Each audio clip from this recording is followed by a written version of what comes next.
Good evening, everybody. Thank you for your help. Oh, no response. Good evening, everybody. How's everybody doing?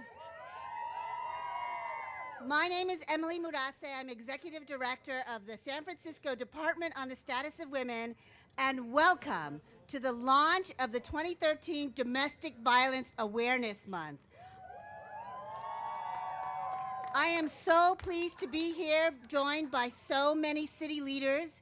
As you know, October commemorates domestic violence awareness.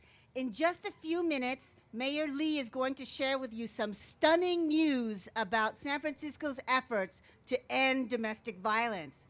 But first, I wanted to share with you why everyone has a purple glow stick. I think we have additional ones if you haven't gotten yours yet.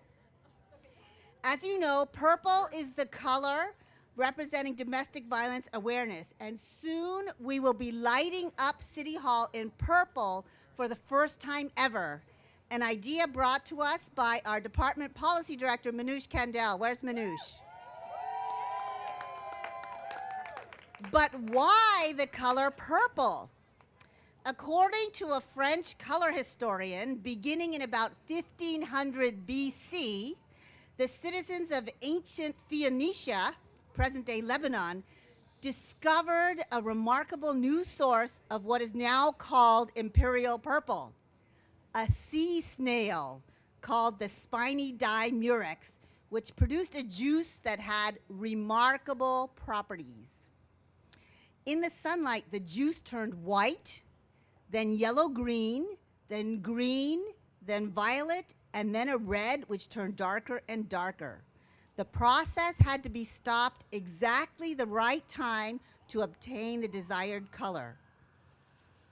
So in its earliest history, the color purple was derived from transformative properties, an apt color to represent domestic violence awareness, the beginning of a transformative process that can lead survivors to freedom from violence. Domestic violence is a serious problem in San Francisco. Last year, our community-based hotlines fielded over 50 crisis calls per day, over 18,000 per year. Our direct services, represented by the folks here, where are our direct services? They touched almost 20,000 individuals, provided nearly 40,000 hours of supportive services. And while Police Chief Sir is to be congratulated on historically low incidence of homicides under his tenure, the number of domestic violence cases reviewed by the police department remains an annual average of 4,000 cases per year, any one of which could become a homicide. So while we're waiting for Mayor Lee, I want to welcome District Attorney George Gascon, a bold leader in the fight to end domestic violence. Please help me welcome DA Gascon. Thank you. Thank you, Emily. Thank you. Good evening, everyone. You know, it's a very important moment to come together and celebrate the incredible achievements that we have collectively gather in the area of domestic violence and preventing domestic violence. But I think it's also important for us to continue to work together and recognize that the problem is still very much alive. You know, domestic violence has no boundaries. It really doesn't matter what your economic conditions are. It doesn't really matter how well or not educated you are. It doesn't matter what your ethnic background is. The fact is that it touches everyone.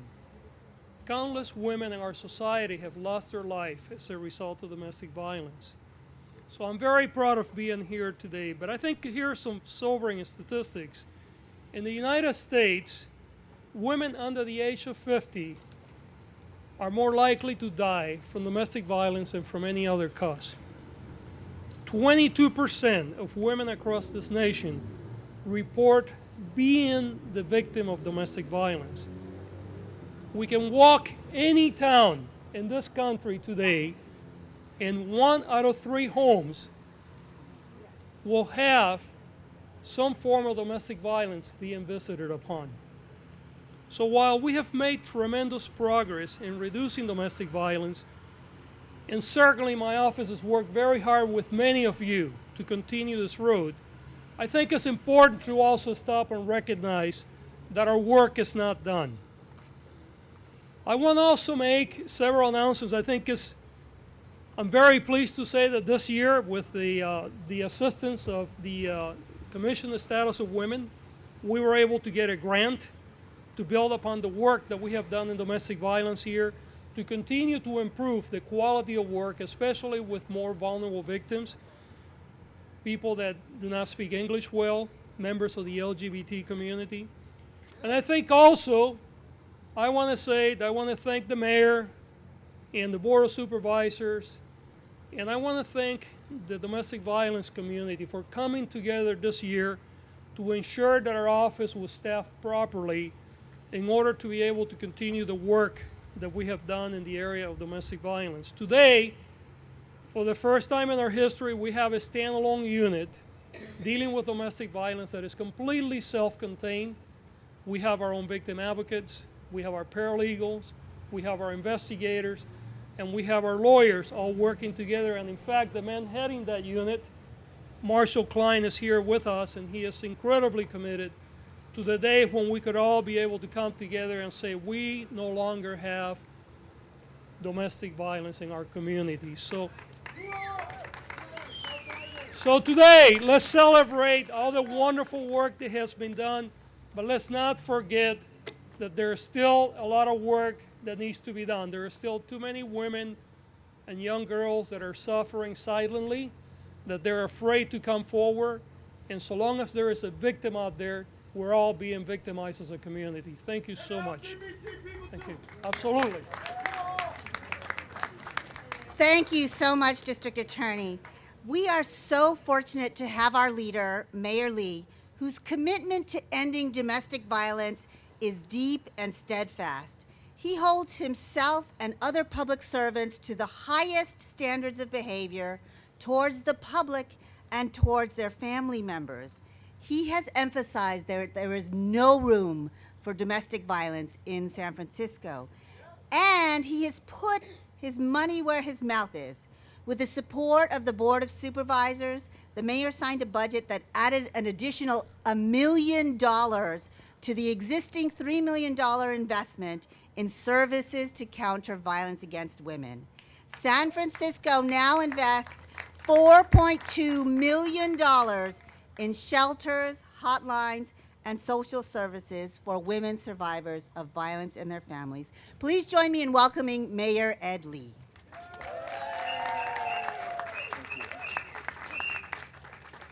Thank you, Emily, for that introduction. And good evening, everyone. Welcome to the steps of City Hall, and thank you all of you, for coming together tonight to shine a light on domestic violence. And of course, I want to thank our DA who's here, the Board of Supervisors that are stand behind me, the advocates against domestic violence, the community-based organizations, and all of the different departments that are working together. And I want you to see these signs because they represent the things that we are doing in San Francisco. There's over 40 of them that evidenced the kinds of things that we ought to be doing to reduce domestic violence, not only in the city, but every city across America. And I am particularly focused on what we're doing this month. This is October. It is Domestic Violence Awareness Month, and therefore the color purple comes full force, because that is the color that we all wear to evidence our support to end domestic violence in our city. It just so happens, because of the great work and the collaborative work that all the departments are doing, it's not just the police department, it's not just Commission on the Status of Women, it's not just the community, it's all of us working together to not only disrupt violence in general, as we've been doing, and we're showing some good results, but it's also to sustain the kinds of programs it takes to prevent that violence from occurring in the first place, to help victims out, help them recover quickly, bring families back together. And so I want to make sure people know that the color purple will be lit up this City Hall tonight, again, evidencing our support for all the programs, and also that we will continue working on these 40 things, these ideas, these policies that we continuously want to make sure people pay attention to, and continue the level of collaboration that we have. It just so happens as well, a statistic that is good, it is also not so good. But it's good today because for 40 months, we have not experienced a homicide resulting from domestic violence. That is incredible. And we got to keep that going because 40 months ago, we did have that last murder. And I want to just mention the name to you because we should remember these names and honor them. And it's Perla Lewis. And I believe her family may be here tonight to share with us. She's standing behind me. Thank you very much for being here. Thank you. That we want to give honor to you and your family and give honor to your mother because while it was 40 months ago, it should be as if it just happened. We need to stop this, and we need to prolong the absence of homicides. We also are aware of other statistics that would make us all nervous. There's a rise in cases reported. There's a rise in violence that's reported as well. And with those statistics, while we don't want homicide to occur, and we'll continue working on that, we need to pay attention to all the other data that we're getting so that we can invest properly in the city and make sure the city continues to be a city that protects from all the victims and also rehabilitates those families. And with that, I'd like to end again by suggesting and saying thank you to the board for working with me to make sure the funding is there. But we also know the expertise is there in the communities. I want to thank the community leaders, the advocates, the ones that are on the ground and providing the service. Without you, we could not have 40 months of least respite for this.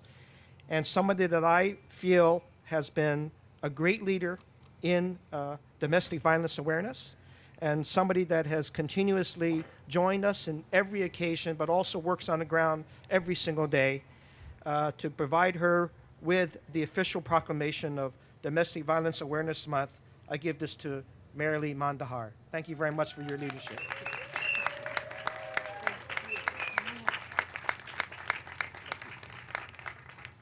Another round of applause for our mayor. Thank you very much, Mr. Mayor. Next, I'd like to bring up Commissioner on the Status of Women, Andrea Shorter, and other commissioners, please come up to the podium.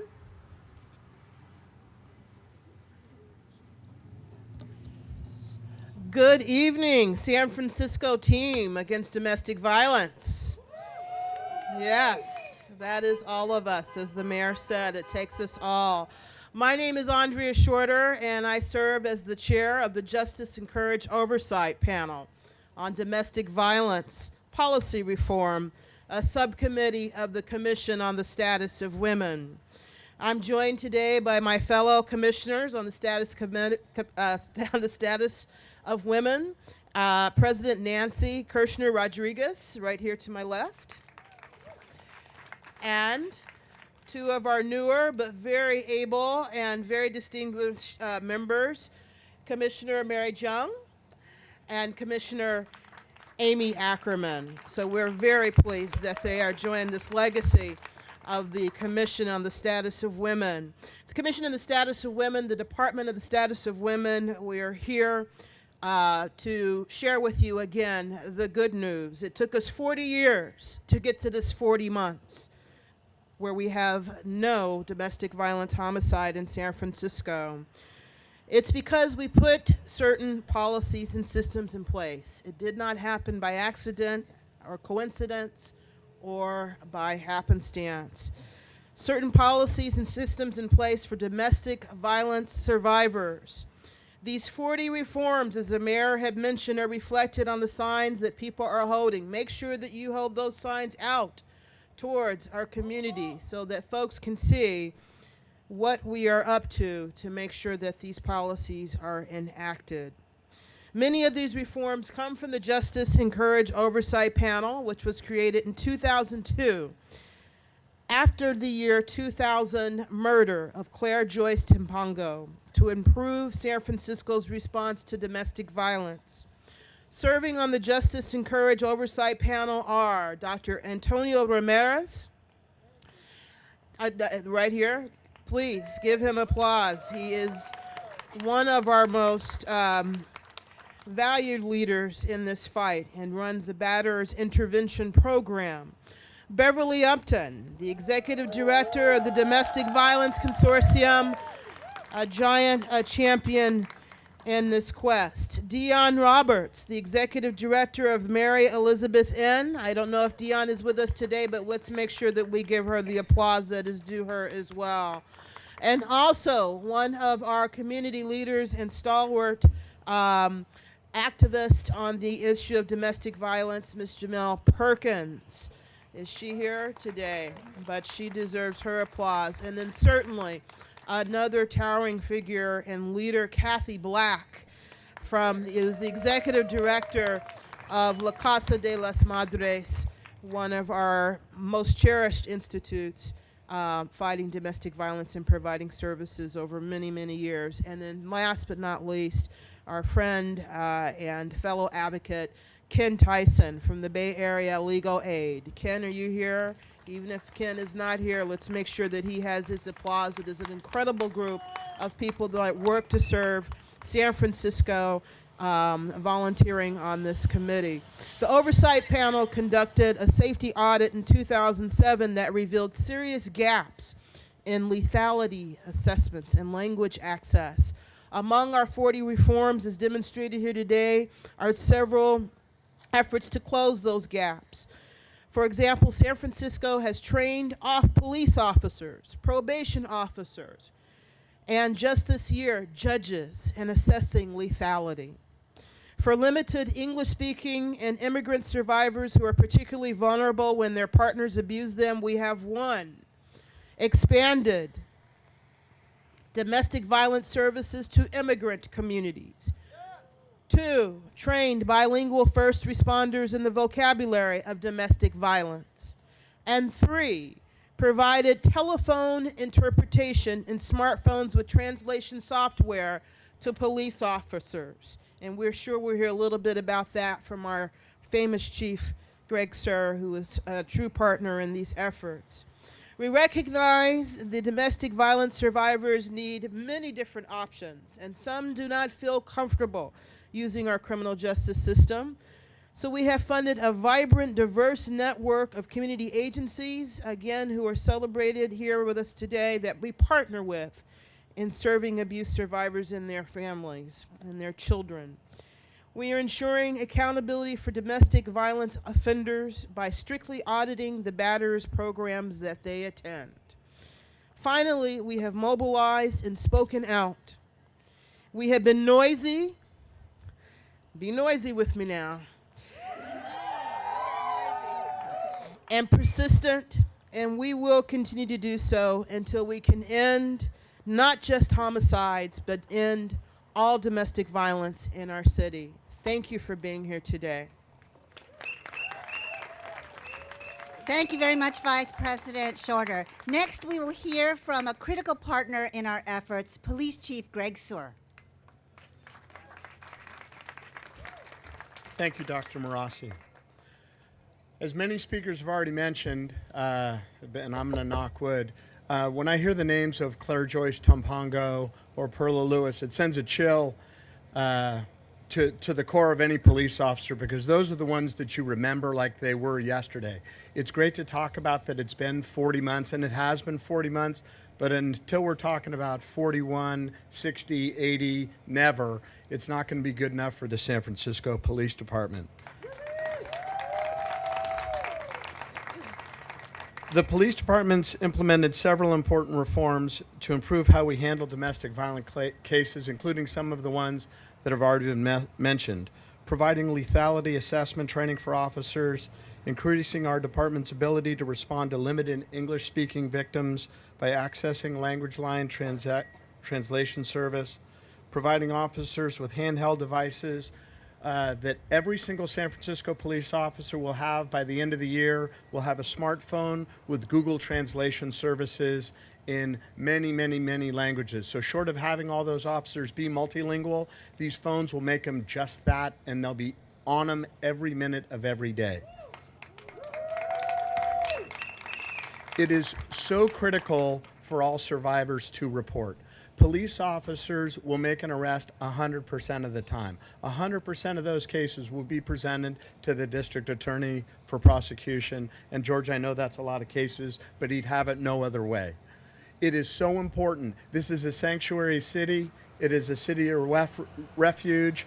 Everybody, every single person in this city is safe to report regardless of standing or documentation. Everybody. We've created a special victims unit in the city. As we've seen record retirements, the need was important to get everybody in the same room and get everybody in the same room with the advocates. And they're there today. They're on the 5th floor of the Hall of Justice. It's the cleanest, safest floor in the Hall of Justice. And if anybody wants to come and see just what it looks like, you are more than welcome. That's a place that's sanctuary for anybody that just needs to feel safe.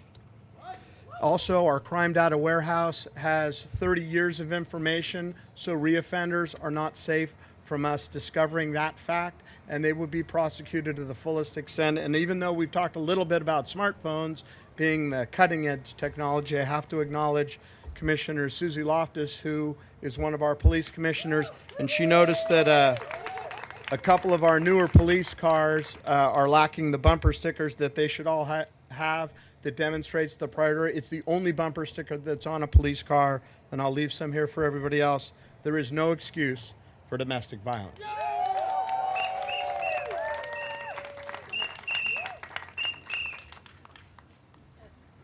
Another round of applause for our police chief. Next is Beverly Upton, Executive Director of the Domestic Violence Consortium and a member of the Justice and Courage Oversight Panel, a truly courageous leader in the community. Thank you, Dr. Marase. Thank you to everyone who's here. This has been a dream of ours, to have City Hall glow in justice and glow in purple. And today we are here to have it. Thank you. Thank you. We used to have about 10 homicides a year due to domestic violence, and then we've seen a slight reduction every year. But as we've heard today, we have 40 months without a known domestic violence homicide. This is something to be really, really proud of, but also it speaks to the resilience of our city. Every time we've had a tragedy, not only have we learned from what happened, but we've made connections with communities that we didn't always know and families we didn't always know. So I'm not going to spend a lot of time today. I want to say that the advocates and the shelters and the crisis line and the legal services keep this trend going every day. Our leaders at City Hall, our police department, our district attorney, our mayor, our board of supervisors. But the real resilience of San Francisco is going through a tragedy and coming through it and coming up from the ashes, and we've done it over and over again. So I want to take this moment to introduce a family that I met 40 months ago. Perla Lewis's children are here today with us, and I just want to say that we have been joining them in court ever since the first day that this happened. And I think we've missed one by a mistake, but usually we're there in court with them, and their victim advocates are with them from the district attorney's office every time that they have a court appearance. This family has shown so much resilience and love and offered us so many opportunities to heal. I want you to know them because they've enriched our lives and our work. So I'd like to introduce Aisha Lewis and her brother Kareem, and they'll talk to you a little bit about what they've experienced and how their resilience has really healed them. Thank you so much. Stop violence!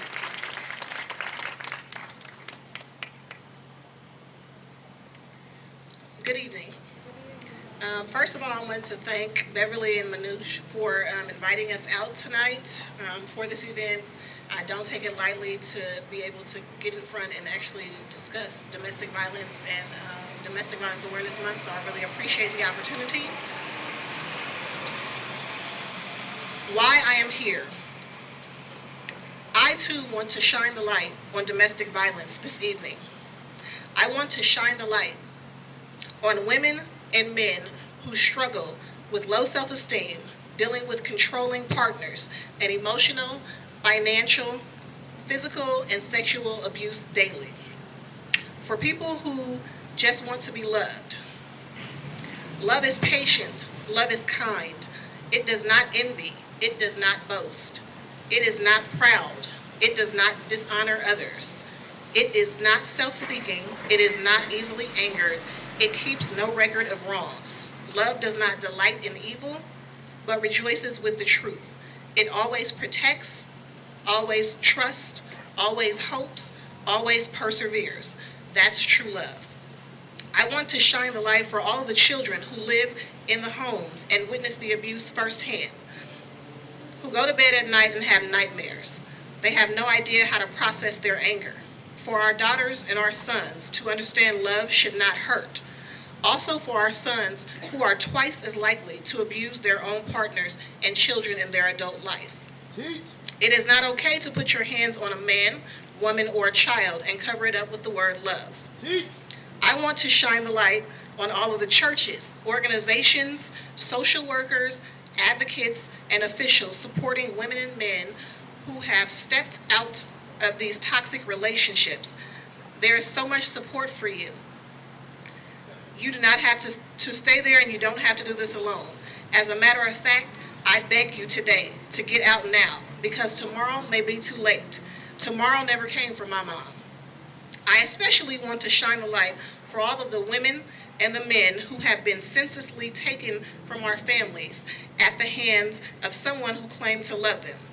The last 40 months has been challenging for me and my family. We have had a lot of sleepless nights, a range of feelings and emotions, empty spaces that we'll never be able to fill. There have been accomplishments, promotions, personal achievements, yet still longing for our mother to celebrate with us or to encourage us to continue when it gets rough. But through it all, we are still standing. I am here to shine the light and vow personally to do whatever it takes to bring about awareness to domestic violence, to speak out, sit in, meet, write, or whatever. While the city of San Francisco has so much to celebrate, we cannot forget the other nameless faces, because we still have so far to fight. We still have so far to go in our fight against domestic violence. But you are not alone. I want to shine a light on domestic violence for my mom, Perla Ann Lewis, full of love, tenacity, sass, and loyalty. My friend, encourager, and #1 cheerleader, the last known domestic violence homicide victim in San Francisco. Her life is more than a news headline or a statistic on a fact sheet. She was a daughter, a mother, a grandmother, and a friend. She will be the first to give you her last. That is what the world lost on May 18, 2010. Lastly, I want to shine a light on my mother's rich legacy she left behind. This journey of losing her has taught me so much about the true meaning of love and forgiveness. Daily, I choose to continue to love others despite what I've been through, and forgiveness is not an option. It is mandatory for my growth and healing. I also recognize love will not hurt and should not ever hurt. Martin Luther King said it best: darkness cannot drive out darkness. Only light can do that. Hate cannot drive out hate. Only love can do that. And that's why I'm here today, to shine the light on domestic violence. Thank you. Another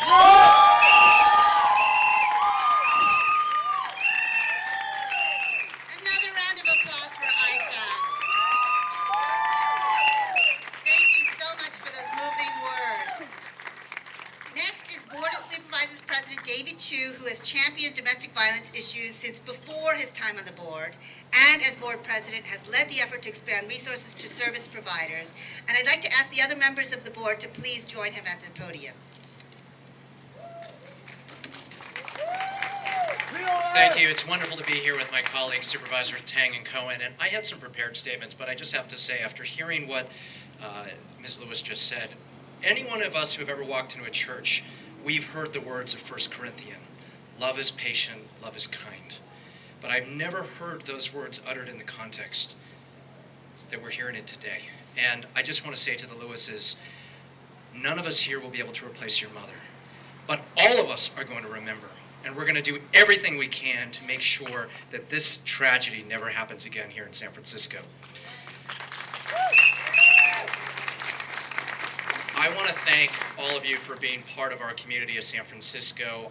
I know that every single one of us here, we have known victims, whether they be recent immigrants in Chinatown or the Mission, whether it be a mother in the Bayview, whether it be a fifth generation San Franciscan in Pacific Heights or in the Sunset. And we also know that we can do better.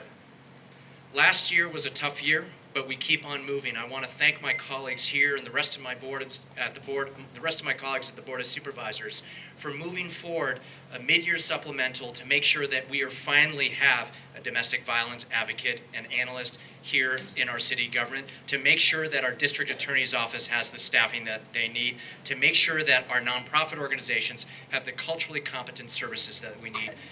But folks, we can do better. There have been 40 reforms that after Claire Joyce Tempago was brutally taken away from us in 2000 that we talk about today, but there are dozens still left for us. We know we can do better. We've gone for 40 months without a domestic violence homicide, but in the last year in which we've tracked this, in 2012, there were almost 8,000 calls. We know that there are almost 4,000 cases. That's how I think we all feel about this. There are almost 4,000 cases that were investigated by the San Francisco Police Department. We know we can do better, and I know all of us working collectively, we can overcome. The mayor had a proclamation earlier that he put in a beautiful glass box to some of our leaders here.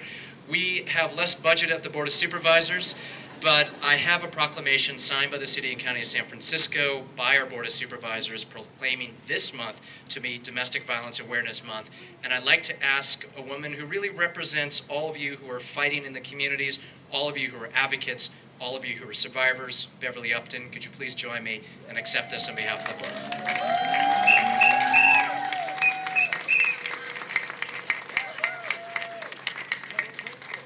Thank you for your leadership, and I want to thank the Board of Supervisors for this recognition of Domestic Violence Awareness Month. But I really feel like for this year, I want to honor the Lewises with this proclamation.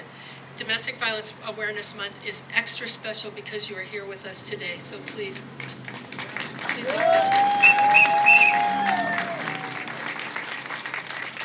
Love over violence!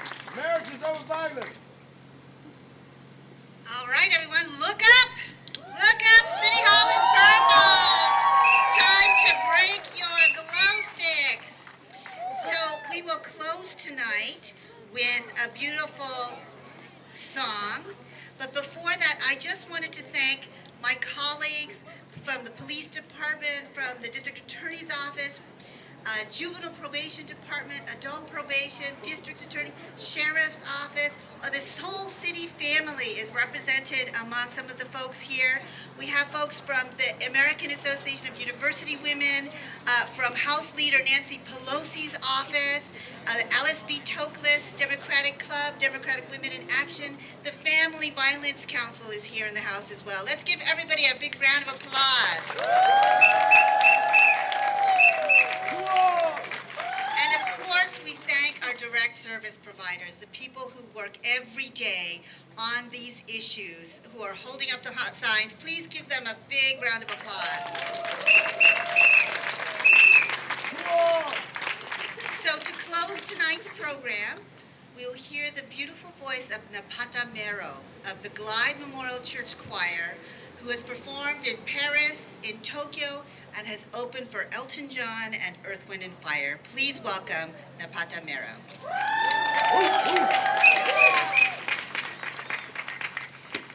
Thank you.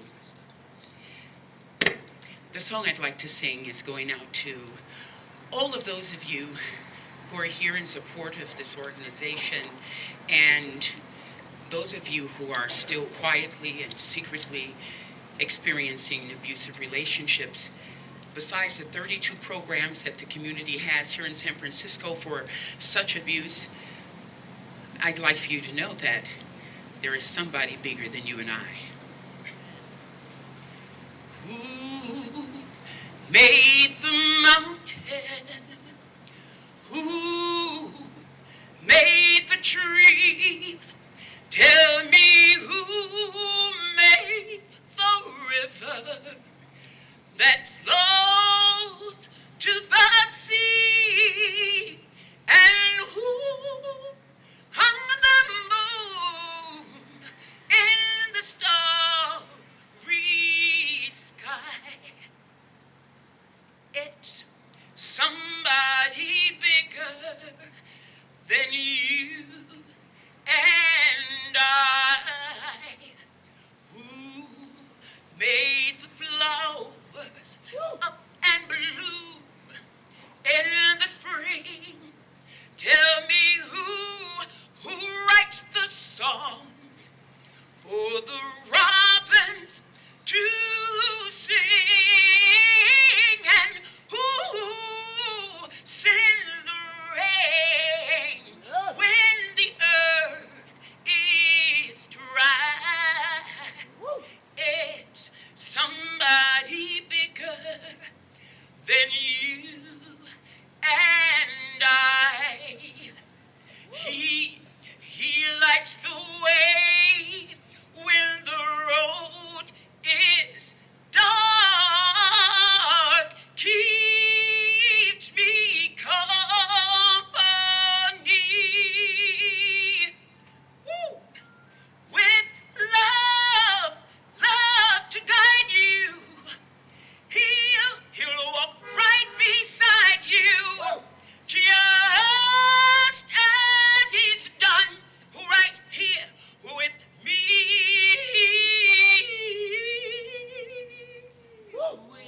Yes, he will. I am weary and so filled with despair. Tell me who gives me courage to just march on from then. Who gives me love that will never die? It's somebody bigger. I tell you, it's somebody bigger. You know that it's somebody bigger than you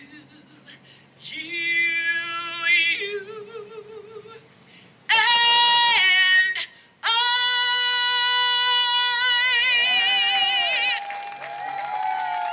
Thank you.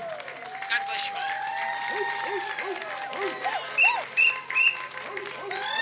Meet us back here February 14th, 2014, when we will be here 1 Billion Rising in a dance action against domestic violence and violence against women. Thank you very much for coming. Be safe.